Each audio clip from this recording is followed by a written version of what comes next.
Welcome to the What's the Difference podcast. I'm Nathan. And I'm Claire. Well, this time, Claire, so we're laughing because it just takes us so long to actually get any coordination together to actually record one of these sessions. But you can see what happens before this happens. It would be amazing. No, maybe it wouldn't. Anyway, no. so anyway, so tell me. So I want to tell you a story about a gentleman called Harry Gordon. For once, we are not going to go to the United States of America. Oh, okay. To great relief. We're actually going to go to Australia, and it's in a part of Australia. Again, should have got the map for this one. Didn't get the map for one. Have a map for a part of this, but that's fine. Oh, okay. Let's say somewhere in Australia. Right. There's a gentleman called Mark Gordon, and Mark Gordon, he went out on his boat in June 2000, and his boat was found abandoned, run into like a boy, not an actual boy, it's like a sea boy. With a U. Yeah, the U, not the O. That'd be really weird then. And then his little dinghy was found floating in the water, like he tried to escape from it, but couldn't find a body. Oh. So they ruled that he drowned, and that he'd been thrown overboard when he hit this buoy or this navigation marker from there. Yeah. And that was it, shall we say. End of podcast. The issue was that Harry Gordon was very, very, very much alive. Harry Gordon was actually, he was quite a successful businessman, but also in his own admission, this is I love this word. He says to him, it's important to understand. He said, "I'm not Harrison Ford.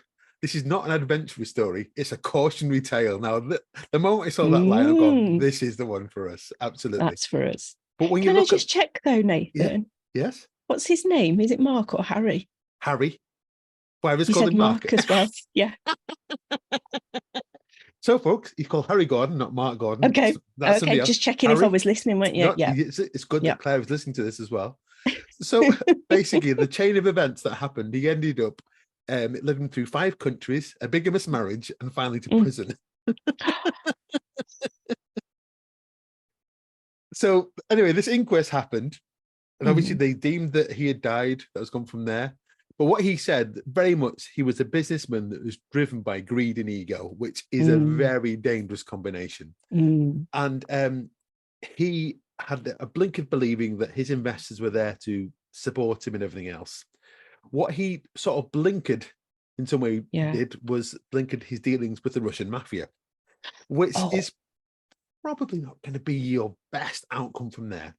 So he looked, he said, "Well, how can I escape this?" And he says, "What I should have done is just left a note." He says, "and run off with a floozy and gone fishing." Okay. He says, "But it was just pure vanity on my part that I've been invited into all these business dealings. I thought it was legitimate. I didn't really take the time to research them." Lack of due diligence. Lack of due diligence. And I love the expression there.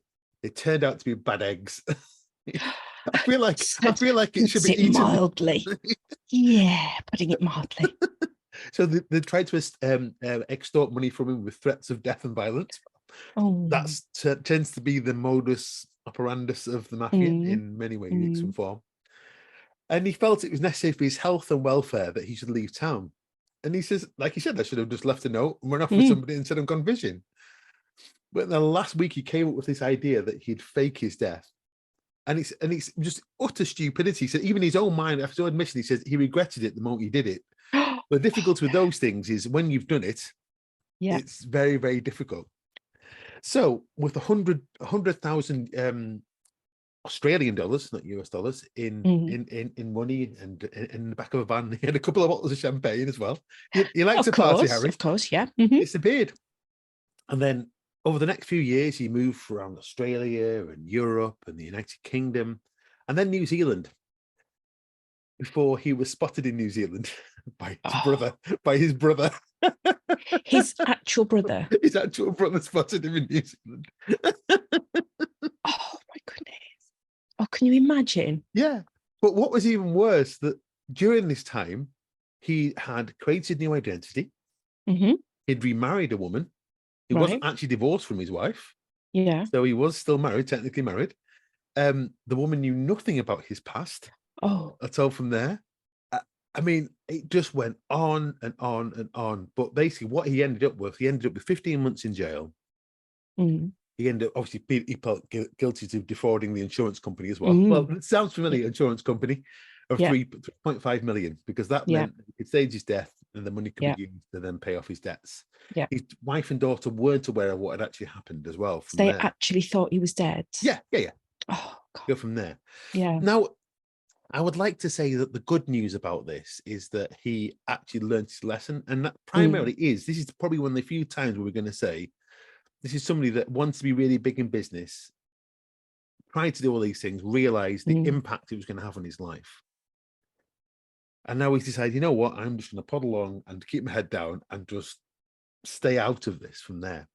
Now, at this point, you're thinking, well, this isn't much of a story, Nathan. Where's this going? Because when I read this whole story sounds very familiar to most people that have lived in the United Kingdom. And for those that are listening to outside the United Kingdom, you more than likely will have heard about a couple called John and Ann Darwin. And he was known as the man and the canoe. So he was known as the disappearing canoeist.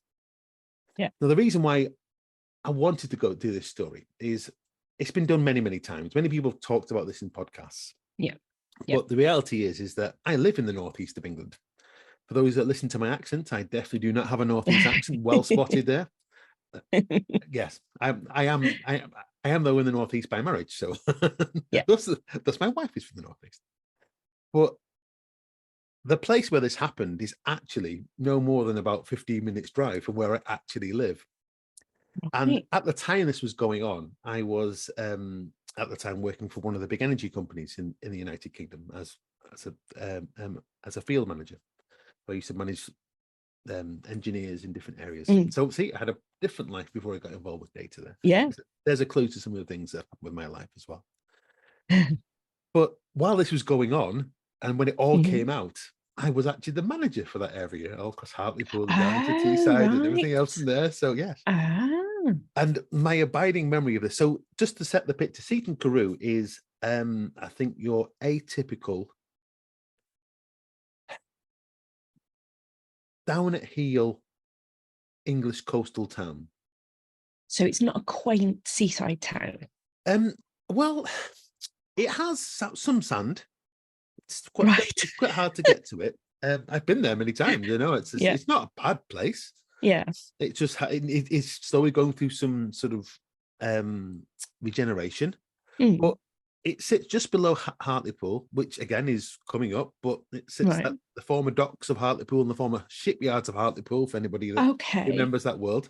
And it's sandwiched between that and the heavy industry of Teesside, which includes a nuclear power plant, chemical plants, and everything else. And again, not as big as it used to be, but still. No. So, but it's not picturesque. If you look out to sea and you don't look left and you don't look right, it's very, very picturesque. It really, really is. It really is. And you know, on a sunny day, it's quite a pleasant place to be there. But it's not anywhere you'd think would be a hive of mastermind of fraud. And that's where their story came from. What was interesting about that whole thing, though, is that I have this abiding memory of driving into Seaton Carew. And some local wag, I'll say that. I think I say wag. I think that means something else. Say wag. Yeah, wag. I think we'll go from that. Had crossed out where it said Seaton Carew and spray painted canoe. So it very quickly became Seaton Canoe. And even now, I drive through Seaton Carew, and much to, I'm sure, the locals discussed, in my head, I can still see Seaton Canoe. Seaton Canoe. Well, it just lends itself to it so well, doesn't it? Absolutely perfectly to it as well. The other part of that is that, so my wife has carers. My wife's not very well. She has a disability. And I was talking about this case with one of her carers one day. She goes, "Oh, you know, my mum replaced Ann Darwin in her job when she left to go to Clare." I was like, "What?"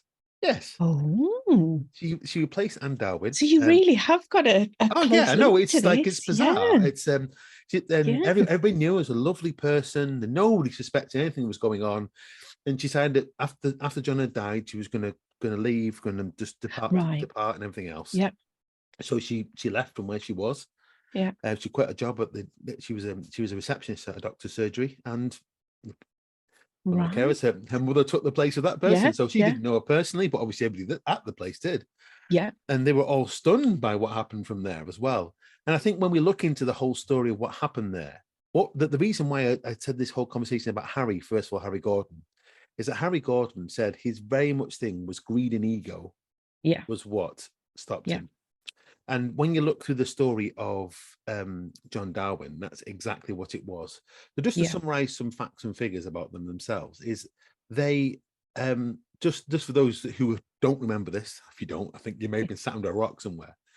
They basically got to a point where they were on the verge of bankruptcy. So this is John and Ann. Yeah, John and Ann. They were on the verge of bankruptcy. They were almost around about debts about 700,000. Because they bought properties. He wanted to be a successful person. He wanted to make something of himself. He was he works as a prison officer. She worked full time as a doctor's receptionist, as we said. Yeah. They had like 12 bed sits across County Durham as well, and obviously they also built lots of debts, buying 2 houses right next to them where they lived as well. Yeah. Hence, that's why it came to, because he was trying to build a property empire to make something of himself. Right. So he always believed in his mind that he was some big businessman that was going to make big. When they realized that actually now it got so far that the only thing he could do was declare bankruptcy. Yeah. The pride in him and the ego in him wouldn't allow himself to be declared bankrupt, because from there, and anybody who's seen there was a BBC dramatisation of this. It's called Thief. Is it Thief? I think it's the Thief, the Canoe, and his wife, isn't it? Something like that. It was called. I can't remember the exact wording of that, but it's something like that. It's got canoe in it. It is, yeah. So basically, if you go into any form of BBC website, wherever you are, and you're searching for that, it is called that. So it'll be we'll find the link and we'll put it in the show notes. But what's fascinating about that whole thing is that he decided that instead he went from, let's go from bankruptcy to maybe let's see if we can restructure our debt and do something, to let's fake my death. And because he had big insurance policies out from there. Yeah. And it's what was interesting that his wife said to him, he said that John could always be really persuasive. He said and he managed to acquire all these properties, so he'd done quite well. He says, and he's like, in his words, I need to vanish for a couple of weeks and we'll have the money. But then it just got completely out of control. And it just, for me, it shows you just how, I mean, in what world do you go from going, well, I need to get rid of this problem, to going, same as Harry Gordon. Yeah. It's like, it would have been simpler if I'd just run off and said, I'm you know what? Yeah. And then, and or then just declared bankruptcy. Yeah. That's what it's there for, isn't it? That's the whole point from there. And even in her situation, what she said is that the deeper you get into these situations, the harder it is to get out. And he says, best one was, he says, if I had any inkling it would have lasted more than a few weeks, there's no way I would have gone along with it and put myself through years and years of torture. And it was horrendous because she had to live there. They basically had to lie to their sons that their father had died. So she was the only person who knew. Yes. So should we rewind a bit actually and say, so what happened? So John decided he was going to. Yes. Yeah. Go on. Let's go back a step from there. So he decided that was the only way he could get out of this. His debt was to fake his own death. So he went. We keep calling him Canoe Man. So he went off in a canoe, didn't he? To be honest with you, it was absolutely really, really genius what he did. He made sure he worked out the tide times. He went out in his canoe quite far out. Yeah. And then he got out of the canoe and let it drift into shore. And the tide would carry it, because of the tide times, tide flows, it would carry it into shore. Yeah. He then got in, he then managed to get onto land, and he went and wild camped for a couple of weeks out in the hills. Right. Outside of out in the hills, anyway. Out in the woods, should we say. His body was never discovered. The seas get very rough there. Yes. That's the benefit of drowning if you're trying to do a fraud, you know? Yeah. Sometimes your body doesn't from there. But on the back of that, his wife was then able to get that crucial death certificate that states that he was presumed dead. Because until she told the whole family. Because John was assuring her that we did this, all our debts would go, we'd be able to stay together, all those things from there. Now, the thing is that next door to them, they'd converted the house next door to them. It was bed sits. They would do. They had the full house, so the house with bed sits. The houses had been bed sits. The one they lived in, the one beside, they had interconnecting doors. So what they did is the top bed sit had an interconnecting door into their house, which they hid. Yeah. And after a couple of weeks, John, along with Anne, sneaked back into one of those rooms, and then lived next door for a number of years while his sons came. The funeral happened. All those things went on, and then they would sneak back through the interconnecting doors, and obviously meet up from there. But for me, I think as their sons, and again, I think the BBC program really, you can see the emotion that would bring to you. But if you imagine that you thought your father had died, and your mother was devastated, everybody was devastated, they never found him. You knew he was a bit of a rogue and but nobody in their mind would have thought these things had happened. No. Mum had obviously, there's some, he'd thought through well. He had insurance policies, so they'd done that. She'd sold the houses, so they had the collateral and everything on the back of it from there.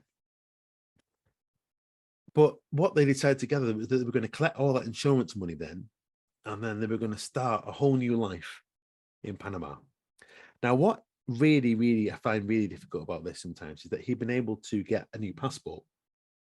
Oh, and of course he's gone to Panama. Yeah. So there used to be an old trick. I think it's been clamped down a lot now. But if in the UK, if you go and find a baby that has been born but died very, very shortly after childbirth, and maybe has not as many family and things like that, you could, as long as you can get hold of that birth certificate, you could go, and you could apply for a passport using that birth certificate saying you were that baby because they were born about the same time as you. Got it. So basically, you look for somebody with the same name, first name John Jones. I don't know why he picked his own name. I know it just So he didn't have to remember a new name. I think maybe that's what it was. I think he just didn't want to make it too complex. And from there, it wasn't a hard name to remember, John Jones, either. People remember that from there. But they flew out to Panama, and in 2006, this was now, where they met this property agent there. And that was the point. It's the photograph that a lot of people have seen in the news. The two of them stood next to this property agent taking a picture, because they took pictures of saying these are new potential clients. And the reality is that picture just sat there. It was sat there. Nothing was done with that picture at all, because it was just sat on a lonely Facebook page somewhere in Panama. Nothing was looked at all. But the reality is that things were starting to become unraveled, and people started to realize there was something else that was going on. Right. And Anne, at that point, realized that she had to go home because of what was going on. They tried to live in Panama, but because they hadn't really properly researched the laws of Panama, they realized that if they wanted to be there, they'd have to stay there longer. There was other issues around owning property. They wanted to start a business there to generate income. It was just becoming harder and harder that this whole thing wouldn't work. So if they wanted to be there in Panama, one of the biggest problems they had was that John was legally missing and dead. So some of the things that they wanted to do, they couldn't do because they couldn't get his original ID and things like that. Right. Yeah. So Anne goes back. She decides that that's it. She's going to go back. He decides that, the game's up. He's going to go home and try and see if we can what he can sort out. So he decides that he's going to turn up in the UK, and he appears down in London, claiming to suffer from amnesia. So on the 1st of I see. Yeah. So on the 1st of December 2007, he goes to a police station in the West End of London and hands himself in. And that's much to Anne's relief. He says, because he was convinced, sort of person on the ego, he was convinced he was going to get away with the story of amnesia, and that they'd never expect him to. And he thought he was going to get away with it, but Anne was thinking, she never expected he was going to get away with it, but she was just relieved that they weren't lying anymore, that he was now alive. Yeah. But the reality is that the police already were suspicious of them. They'd already started to dig into unusual circumstances, and then afterwards, her movements afterwards didn't seem to sort of work too well. Yeah.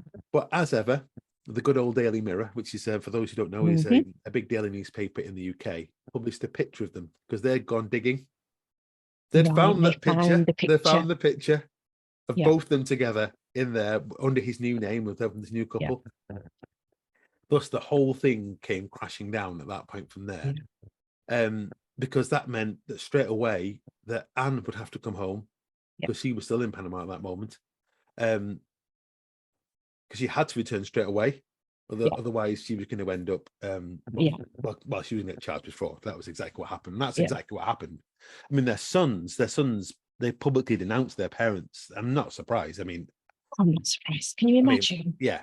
Oh, finding out that they'd been lying to you. Yeah. Yeah. Yeah. But for years, you said it was years. This wasn't... years. Well, if you think, well, let's go back to it. It was when did he disappear? He disappeared in 2002.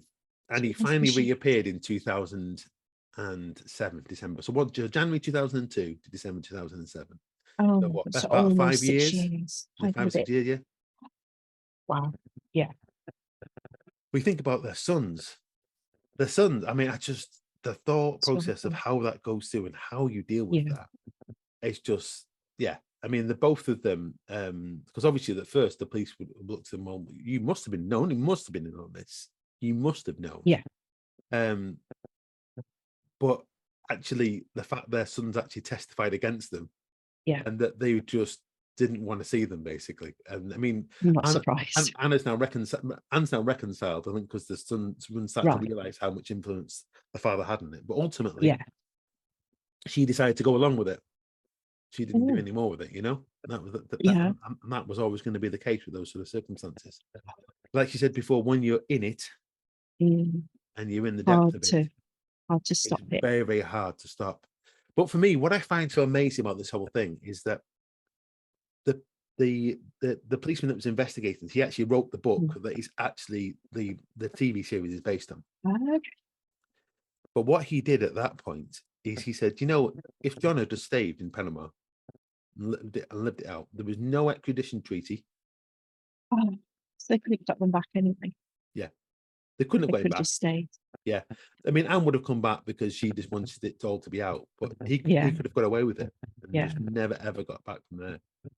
So, but you see just the depth of someone's greed and ego, thinking that, you know what, well, I can just show people, they'll believe the story I've told you. Yeah. But then it just the whole thing starts falling apart. And for me, I think that sums up really what this podcast actually is. Because the reality is, the thing that actually, the whole thing that got the whole thing unstuck was a couple of small things. One, the speed they tried to do things at the end. Yeah. Of moving the money. But also the big thing is having your picture taken. Similar to John Gordon, it was like, I think for John Gordon. Gordon now? What's he called? Harry? Sorry, Harry Gordon.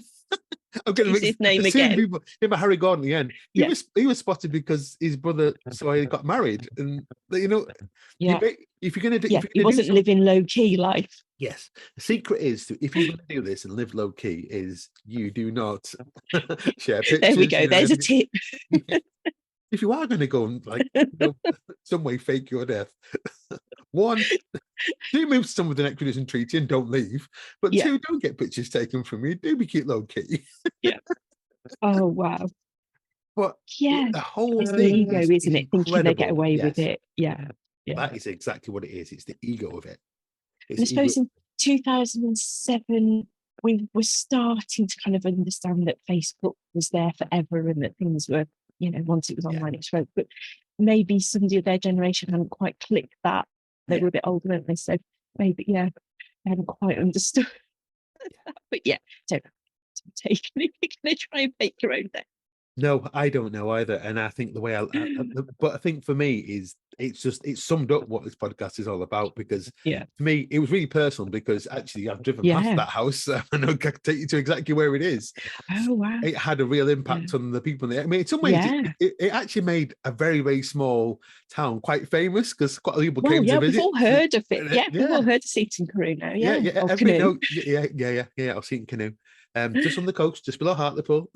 Yeah. If you ever want to see it, it's tiny. But yeah, and I think for me, that's the story really but it's a cautionary tale.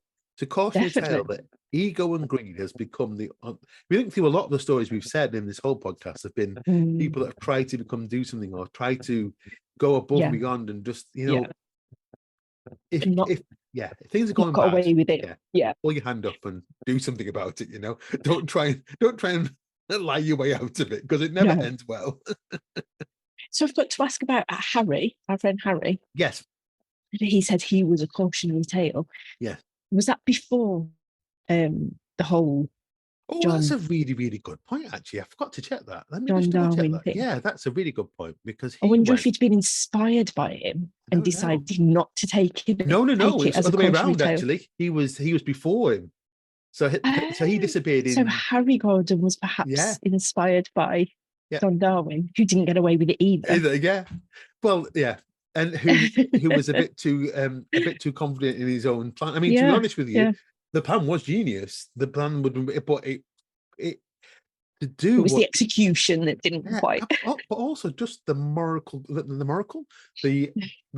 compass that would require you to lie to your own children and make them be dead.